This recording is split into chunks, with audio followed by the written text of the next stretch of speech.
Hi Taurus, here is a general look at your solar chart for June 2015. There's a real practical vibe going on this month, which is right up your street, Taurus, because you are an earth sign and you have those practical skills sort of written into your software, as it were. You could be having more involvement with the piggy bank, or the resources that you can get out of the soil, or like the plant pots on your windowsill, or the veggie plot, or it might be possessions, it might be earning power, it might be maintaining things, protecting things, repairing things. It can also be about the health of the body as well. So up until the 22nd, it's basically around stuff, material security, and physical well-being also. Conversations tend to have more of a practical slant. Mars, which always likes to get moving with the action, it's kind of action man energy, is giving you the driver to get busy improving your assets, whatever they are, whether they are you yourself or whether it's something you have, and Mars is there to help you have a very motivated and dynamic approach. Or it might mean that the circumstances are forcing you to probably, first of all, maybe have a conversation or correspondence about things, being that Mercury is there as well, and then to get on with making the most of whatever you can in the way of resources. So that can be around property as well, and some of you may be involved in buying, selling, renting, leasing, or just in general sort of looking for a good deals here and there on things, and indeed with Venus up until the 6th in a very sociable sector. I would say actually Venus all month. She can help you to be very, very articulate and persuasive in negotiation type situations, particularly up until the 6th. She's more detached. From the 6th onwards, there is a little more of an emotional, sensitive feel to the position of Venus, but both positions of Venus can be a help for you. But watch out from this position of Mars that you don't tax your strength, or that others are being maybe too hasty to do with monetary matters, or maybe it's you that's being too hasty to do with anything in that area. Not just money though, other resources as well, possessions and equipment, and just also the physical side of you as well. If it doesn't feel right, then it's up to you to decide. But on the physical side, you could be more actively engaged in health matters. Maybe it's preventative, or maybe it's otherwise, and that could be on somebody else's behalf as well. So there's tends to be conversations centered around this area here about the health of the body and the sort of physical and fiscal health, shall we say, fiscal and physical. So discussions could revolve around these material matters, could be playing around with ideas, getting advice, giving advice, and Mercury is retrograde up until the 11th, and so that might mean there are a few delays in this general area. You're waiting on somebody to get back to you, and or having to postpone something or cancel something altogether and then do it later. But it does mean, usually with Mercury retrograde, that we get to really be more thorough as we are getting organized, maybe streamlining things, maybe putting certain things in place, maybe having to hang around and wait, but then finding that from the 11th onwards things flow with more ease. That's the general idea anyway. Now your ruling planet is in this area of your chart which is helping you to be diplomatic, good at negotiations, good using your expressing yourself in an artistic kind of way, a creative kind of a way as well. So you may be looking at improving things and embellishing your environment in some sort of way at any time during the month, really. Media is favored, as is anything to do with, you know, your interpersonal relations. You could find that you hear nice things during just everyday life. It's more likely with Venus there. Venus has been there since mid-May, and if you want to settle a feud, then this is a very good position for Venus. Which helps oil the wheels and helps just kind of pour oil on troubled waters. If it's in a kind of bargaining position, you can be very persuasive and you can get people on side. And then Venus moves on the 6th to the root of your chart, there to stay for a very, very long time. She will be down in the root of your chart, warming that area, helping to bring the balance and the harmony back into your heart, your emotions, until October.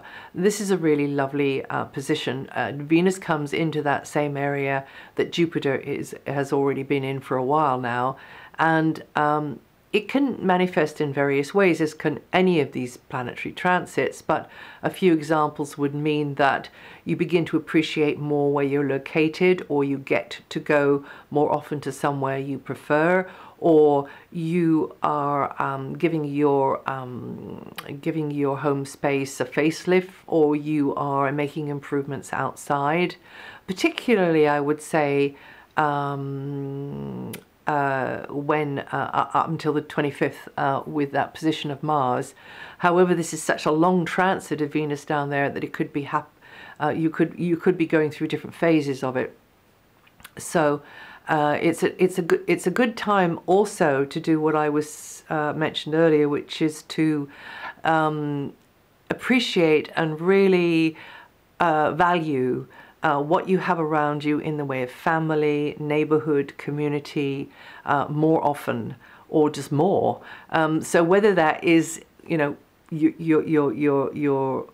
your regular base of operations, or whether it's somewhere that you just get access to, which could be, in fact, with Jupiter there, because Jupiter likes that sort of feeling of expansion through traveling.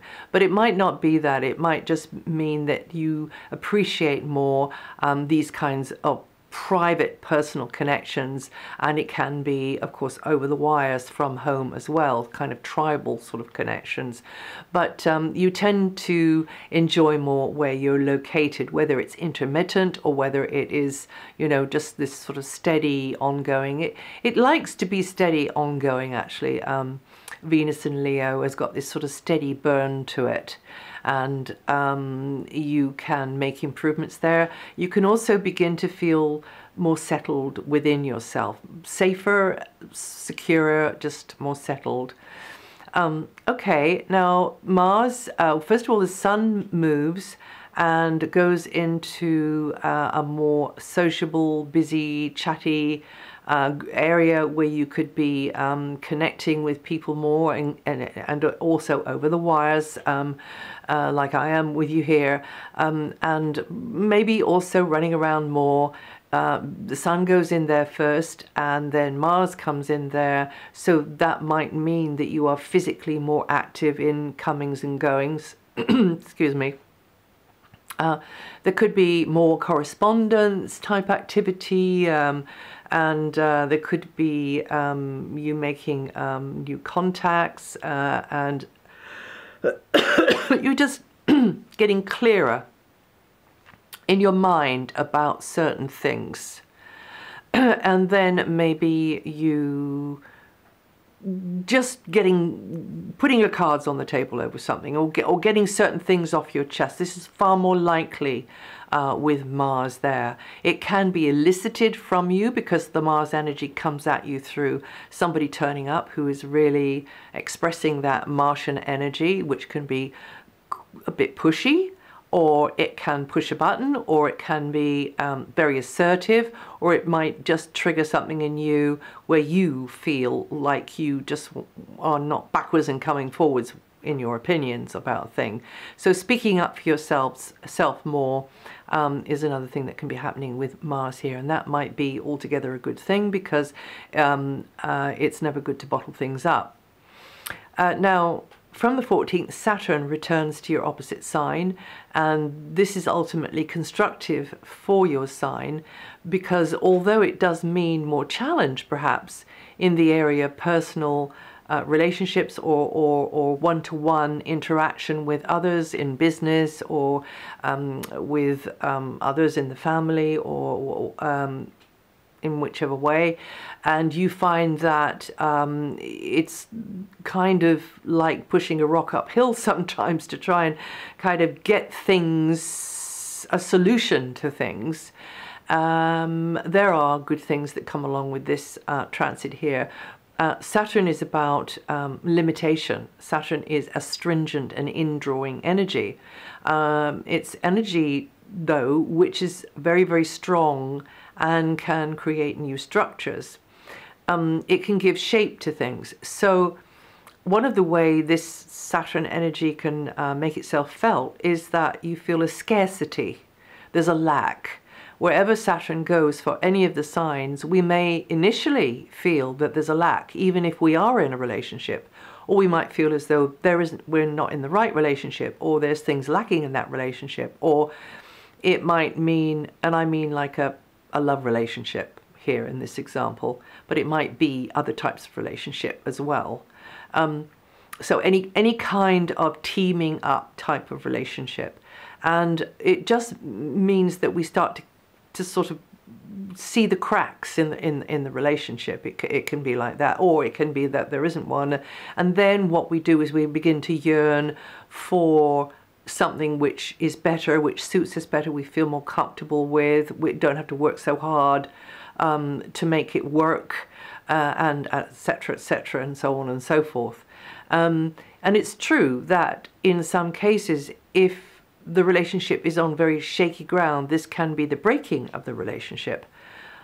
In many other cases, though, it can be the making of the relationship, because even if there was no relationship in the first place, people may come out of it finding that they have hooked up with somebody.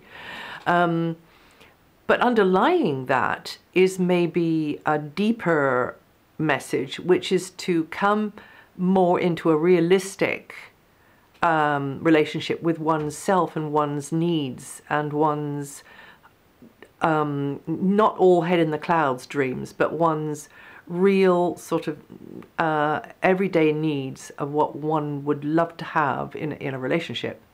So as Saturn is wake up and smell the coffee planet, it might mean that we dig our heels in and we have to be dragged sometimes until we begin to think, oh no, wait a minute, you know, this is actually not so bad. This is actually, I can see how this can work. So it can be, it's very practical, Saturn, you know, it's not all violins and sort of cupids. It's very, very practical, but this is a violins and cupids area, or it's an area where we have to be able to click and have a rapport with somebody we're doing business with, and Saturn tends to throw spanners in the works. But the reasoning behind that, if there is such a thing as reasoning, maybe that's a good enough word for us to understand anyway, is to help us to come into a fuller and more conscious maybe awareness of ourselves and what our needs are, because in discovering what your needs are, you discover more about what you're here for and what you'd like to be doing next in your life. So that's just one angle, and there are a myriad other sort of facets to this, but that is an angle there. And so this Saturn energy is going to mean that you take relationships more seriously, and many people during this transit will actually formalize an alliance and, you know, sign on the dotted line, whether that's walking down the aisle or whether that's cooperating with each other in a professional sort of a way. Another way it can work is that we look up to somebody who's obviously got an expertise or a maturity a knowledge that we aspire to, and we are willing to step by step, bit by bit, cultivate that person, or allow that person to teach us and cultivate us, so that we can slowly rise up the levels of expertise and know-how ourselves. So actually, it's quite a good teaching position as well. Yeah, and you can. Some of you will. Some of you will move on into new things, of course. And Jupiter has begun his new cycle in your home area also, and this, along with Venus, means that you will, as I said before, be feeling more settled emotionally. And I think that these two transits, Saturn, where Saturn will be from the 14th to September, and Jupiter will help you to learn more about your inward needs, and you will be benefiting from that. So it will be very late. It would be very late or very early Taurian. So if you're just born in the first couple of days of Taurus or the last couple of days of Taurus, with 0 to 2 or 28 to 29 degrees rising, you're going to feel the Saturn energy the most. And then with Jupiter, and some of you may even want to make an extension on your space, or just kind of juggle your space around, so you get this more feeling of space, light, etc. Or maybe, as I say, you just get access to somewhere which is a little bit more like that. Some of you will definitely be relocating under this Jupiter-Venus transit, and it's a very good time to be doing so. And another thing about it is that there is a lovely aspect happening with Uranus, and it could be like a bolt from the blue, and this is over this month, so it could mean that you can suddenly find yourself breaking through into something more inspiring, something more comfortable, more fulfilling, more rewarding, to do with the property, to do with the place on the map, to do with family, interrelationships, neighborhood relationships, community, tribal relationships. So watch that space. Very interesting. And that's it for June. If you know your rising sign and your moon sign, listen to those. And also, if you want to check up on anything, this the bones of this is written up on my website for all to see. And I'll see you the next time.